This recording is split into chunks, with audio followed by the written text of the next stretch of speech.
뉴스 집중 시작합니다. 저희 뒤로 어제 서울 세종로 사거리 모습입니다. 빗속에서 촛불이 켜졌고 전국에서 태극기가 몰려들었습니다. 촛불 집회와 태극기 집회가 맞붙는 양상이었는데요. 큰 충돌은 없었지만 점점 양측의 갈등이 고조되는 분위기입니다. 갈등을 부추기는 말들이 쏟아져 나왔습니다.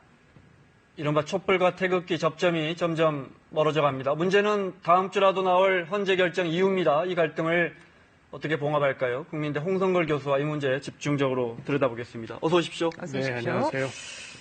98년 전 3.1절에는 정말 우리가 종로에서 한마음 한뜻으로 만세를 외쳤는데 어제는 세종로 광화문이 완전히 나눠졌어요. 교수님 어떻게 보셨습니까?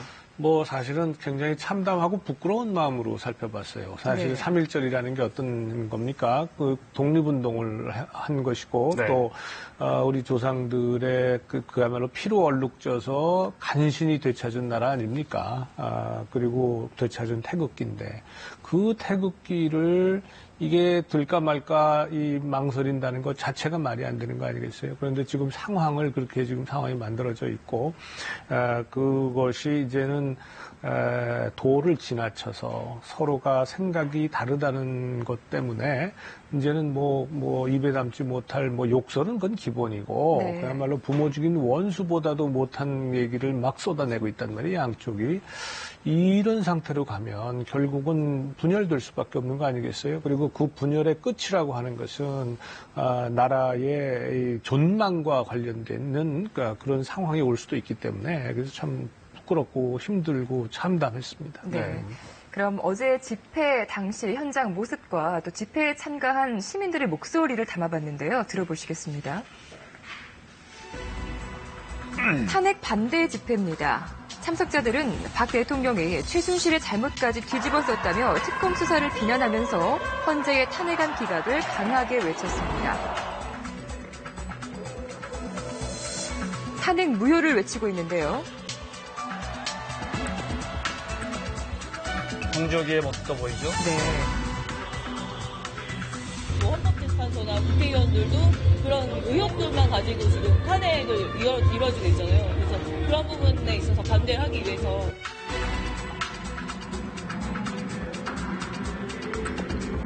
자, 다음은 탄핵. 헌재는 탄핵해라! 찬성 집회입니다. 탄핵을 요구하는 촛불 집회에서는 참가자들이 특검 수사 현장을 외치면서 헌재가 조속한 인용 결정으로 역사를 바로 세워야 한다고 목소리를 모았습니다. 헌재가 이제 상식과 헌법에 따라서 이제 탄핵을 인용해줬으면 좋겠습니다. 좀 더 많은 것들이 드러날 수 있으면 좋겠습니다. 탄핵 찬성과 반대의 두 집회 참가자들은 각각 청와대로 행진을 했는데요. 다행히 충돌은 없었습니다. 화면으로 봐도 워낙 팽팽하게 맞서고 있고 긴장감도 느껴집니다. 네. 집회가 이어질수록 물론 사실관계에 입각하면 좋겠지만 뭔가 듣고 싶은 것만 듣고 주장한다는 그런 생각도 들거든요. 그렇습니다. 이게 사실은 인터넷 시대에 지식정보사회고 보다 많은 그 정보를 실시간에 우리가 막 볼 수 있잖아요. 네. 그런데 사실은 전문가들 연구에 의하면 사실은 같은 생각은끼리는 잘 소통이 돼요. 네. 그런데 서로 다른 생각끼리는 아주 소통이 안 되는 불통의 시대가 공존하는 그곳이 바로 인터넷 공간이고 사이버 공간입니다. 그래서 저런 우리 사회에 지금 탄핵 문제를 가지고 서로 갈라졌는데 저런 것도 서로가 자기네들의 이 입장이 자꾸 강화가만 되는 그리고 네. 상대방의 얘기는 아예 들으려고도 하지 않는 이것이 사실은 일반 국민뿐만 아니고 정치권도 마찬가지예요.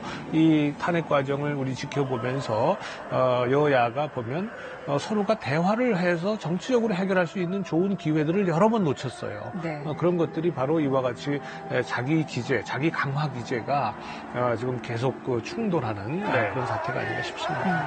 집회 참가 인원을 두고도 좀 논란이 있는데요. 어제 찬성 쪽 집회 누적 인원이 30만 정도다. 그런데 네. 탄핵 반대 쪽이 500만이다라는 주장이 나옵니다. 네. 이 500만이면은 서울 인구의 거의 절반이고 부산 인구보다 더 많은 시민들이 광장에 모였다는 건데 네. 확실히 좀 부풀린 느낌이 있습니다. 사실 지금 워낙 그 논란의 여지가 있어서 경찰도 추산 인원을 발표하지 않고 있거든요. 네, 근데 방식도 달라서 그동안에 오해가 많았었죠. 네. 밝히지 않았는데 아마 500만 500만이라는 거는 뭐 그랬으면 좋겠다 하는 얘기 아니겠어요? 뭐 공 하나 더 붙였는지도 모르겠습니다. 네. 근데 아마 500만이 거기 쓰려면 설 수도 없을 거요, 우리 그 광장에. 그래서 뭐 아마 비슷하게 모이지 않았겠나 이렇게 싶습니다. 네. 늘긴 늘었어요, 그렇죠? 네, 그렇습니다. 태극기 이야기를 해보죠. 어제 또 공교롭게 3.1절이어서 근데 이게 이제 탄핵 반대에 참가하시는 시민분들이 태극기를 들고 나오다 보니까 어떻게 보면 탄핵 반대의 상징이 되면서 보수의 상징처럼 되다 보니까 어제 이제 3.1절인데 집 밖에 일부 시민들은 집 밖에 태극기 개양하는 것 좀 부담스러워졌다 이렇게 되는데 이 문제는 또 어떻게 볼까요? 그건 좀 별개로 보셔야 될 것 같아요. 그 어제 3.1절에 태극기를 개양하지 않은 분들, 그래서 개양하지 않으신 분들이 계시다면 그거는 조금 이 과도한 생각이시다 이렇게 말씀드리고 싶고 또 하나는 지금 그 탄핵을 반대하는 분들이 보수적 성향이 많은 건 사실입니다만은 박근혜 대통령에 대한 탄핵 이슈가 보수 대 진보의 이슈는 분명히 아니다. 이것은 상식 대 비상식의 문제지 보수 대 진보의 정치적 의제는 결코 아니다라는 걸 분명히 좀 말씀드리고 싶고 또 그렇게 또 우리 국민들도 이해를 하셔야 된다는 태극기 생각합니다. 집회에 모인 분들의 목소리가 꼭 보수의 입장은 아니다 이 말씀이시죠? 그렇습니다. 왜냐하면 촛불 집회에 참여하신 분들도 굉장히 많은 분들이 보수적인 분들이 많아요. 그리고 저한테도 개인적으로 참 이 여러 가지 이메일 보내오시는 분들도 많습니다. 이 사태를 우려하면서 그런 분들도 보수적인 분들도 굉장히 이러한 사태를 우려하고 있어요. 그러니까 이게 보수 대 진보의 의제가 결코 아니다. 이것은 상식 대 비상식의 문제다. 최순실의 국정농단이라고 하는 것 때문에 지금 나타난 그런 현상이다 이렇게 보셔야 됩니다. 자, 어제 태극기 집회에는 그동안 계속 논란을 불러왔던 김평우 변호사가 또다시 단상에 올랐습니다. 그 모습 보실까요?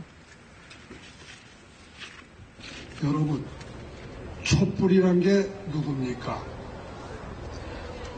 어둠이 내리면 복면을 쓰고 촛불 횃불을 들고 나타나 붉은 길을 흔들며 박근혜 대통령과 대한민국을 저주하는 어둠의 자식들이 아닙니까?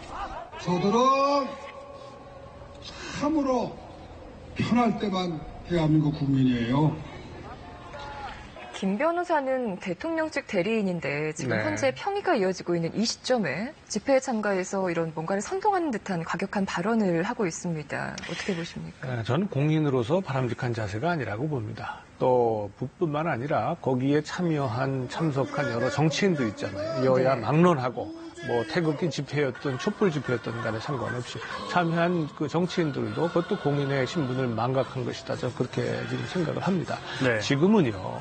자, 현재의 헌법재판관들도 충분히 이 사건의 중요성을 잘 알고 있고 또 그동안에 17차, 18차에 걸쳐서 마지막까지 사건에 대한 내용을 전부 파악을 하고 있습니다. 또 매 주말마다 양쪽에서 집회를 하면서 각 집단의 입장에 대해서도 충분히 알고 있습니다. 여기에서 더 나가는 것은 그 헌재를 겁박하는 것하고 다를 바가 없습니다. 지금 김평우 변호사의 저러한 표현들 저거 역사에 다 남을 겁니다. 그 김평우라고 하는 이름과 함께 역사에 남을 겁니다. 후세에 부끄러운 줄 알아야지요.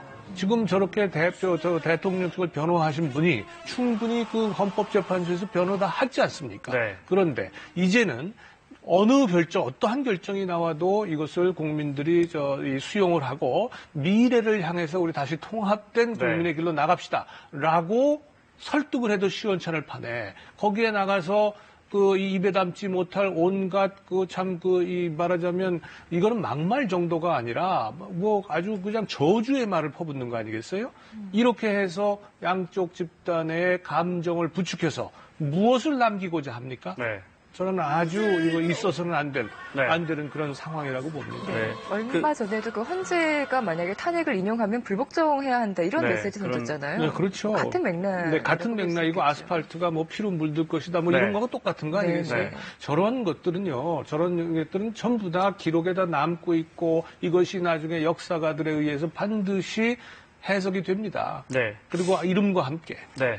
어제 정치권에서는 문재인 전 대표와 이재명 시장 그리고 여권에서는 김문수 전 지사와 김진태 의원 등 이른바 친박계 의원들 상당수가 집회에 참석했는데요. 화면 보시겠습니다. 자, 탄핵 찬성 집회 참석자들인데요. 문재인 전 대표, 이재명 성남시장과 함께 박원순 서울시장의 모습도 보이고요. 반드시 촛불이 이깁니다. 여러분 한 분 한 분이 유관순 열사입니다. 민주주의가 회복되는 그날까지 한치의 빈틈도 없이 광장을 수호하고 국민을 보호하겠습니다. 반면 민주당의 안희정 지사는 조류 인플루엔자 현장을 참여하면서 또 안철수 의원은 소신에 따라 참석하지 않았습니다. 탄핵 반대 집회에는 여권 인사들이 집중적으로 참여했는데요. 김진태 의원 보이고요. 네, 조원진 의원, 윤상현 의원의 모습도 보입니다. 김문수 전 지사고요. 네. 촛불이 바람 불면 꺼집니까? 꺼집니다! 촛불이 비가 오면 꺼집니까? 꺼진다! 촛불이 태극기로 덮으면 꺼집니까, 여러분? 꺼집니다!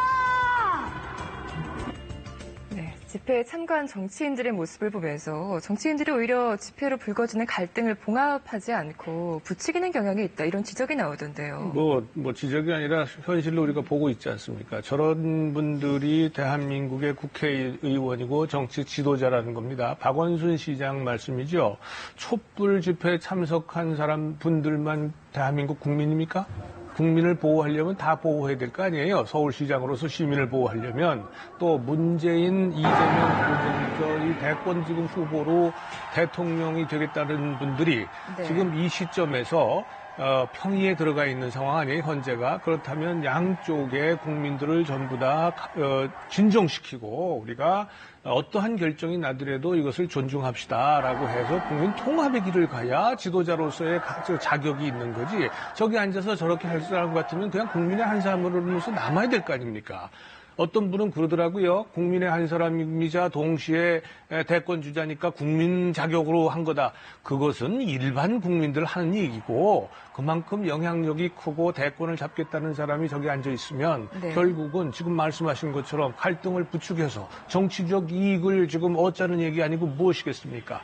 아까 말씀드린 것처럼 이 모든 것들은요, 역사가 다 판단을 합니다. 제발 이제 다음부터는 지금까지는 그랬다 치더라도 지났으니 어쩔 수 없고 이제부터라도 더 이상의 집회 참석 이거 해서는 안 될 뿐만 아니라 국민들께 이분들이 나서서 전부 다 아주 같이 함께 모여서 제발 우리 이것이 마지막이다. 헌재가 어떠한 결정을 하더라도 우리가 모두 수용하고 이것을 따르자. 그래서 국민들을 갈등을 봉합하고 통합의 길로 나가자. 이렇게 지금 선언을 하고 나가도 지금 시원찮을 판에 저기 앉아서 저러고 있으면 대한민국의 미래가 어떻게 됩니까? 중요한 게 이제 말씀하신 것처럼 네. 헌재 결정 이후입니다. 네. 기각이 됐든 인용이 됐든 그렇죠. 그 외에 이제 만약에 어떤 명분, 예를 들어 7대1로 인용이 됐다고 하더라도 그 예를 들어 기각을 찬성했던 기각을 하자 했던 재판관의 논리를 받아들인다든지 한쪽 편에서요. 또 네. 반대로 5대3으로 기각이 될 경우에 또 5명이나 헌재 재판관들이 이거 인용하자고 했는데 어떻게 이게 기각될 수 있느냐 이런 식의 또 사회적 논란, 지금으로서는 이걸 걱정하지 않을 수가 없는데요. 그것은 사회적 논란이라기보다는 억지 주장들이 나올 겁니다. 그러한 억지 주장들이. 우리의 헌법재판소의 그 결정은 3분의 2 이상의 그 재판관들이 동의를 하면 그것이 통과되게 돼 있고요. 그리고 특히 대통령 탄핵 같은 경우에는 모든 개별 헌법재판관이 의견을 쓰게 돼 있죠. 네. 그러니까 여러 가지 얘기가 나올 겁니다. 네. 그러나 그것은 규칙이고 그것이 우리가 최종적으로 합의한 법치입니다. 이것을 부정하겠다고 한다면 그건 법치주의 자체를 부정하는 것이고 이것은 이 법치주의라고 하는 것은 민주주의의 가장 기본이 되는 원칙이에요. 그러니까 민주주의 자체를 부정하는 겁니다. 지금 그러한 이것을 만약에 정치 지도자들 중에서라도 한다면 네. 스스로는 물론이고 또 나는 아닌데 국민들은 그럴 수 있다고 이거 하는 것도 결국 마찬가지 아닙니까? 그 책임은 누구한테 있습니까? 정치 지도자들한테 있는 겁니다. 네, 알겠습니다. 또 일부긴 하지만 또 일부 보수 시민단체 회원들이 이정미 재판관 집 주소를 또 공개해 버렸거든요. 네. 쳐들어가겠다. 또 박영수 특검 집 앞에 가서 막 사진 불태우고 이런단 말이죠. 그것도 굉장히 도가 넘은 행동이고요. 그리고 지금까지는 우리가 민주주의에서 자기의 의사 표현을 했다라고 한다면 지금 앞 말씀하신 그러한 행위들은 전부 다가 뭡니까? 이거 다 범죄 행위들입니다. 개인 정보를 허가 없이 유출했다. 이거 전부 다 범죄 행위고 법치주의 원칙에 따라서 우리가 이러한 것을 더 이상 재발되지 않도록 법 당국에서 엄정하게 처벌을 해야 되는 겁니다. 그렇지 않는다면 그래서 그냥 봐주고 이것이 뜻이 시민의 뜻 아니냐 이러면서 봐주게 되면 결국 법치주의를 세우지 못하는 겁니다. 그러면 결국 민주주의가 무너지는 거죠. 알겠습니다. 자, 홍성걸 교수와 함께했습니다. 고맙습니다. 고맙습니다.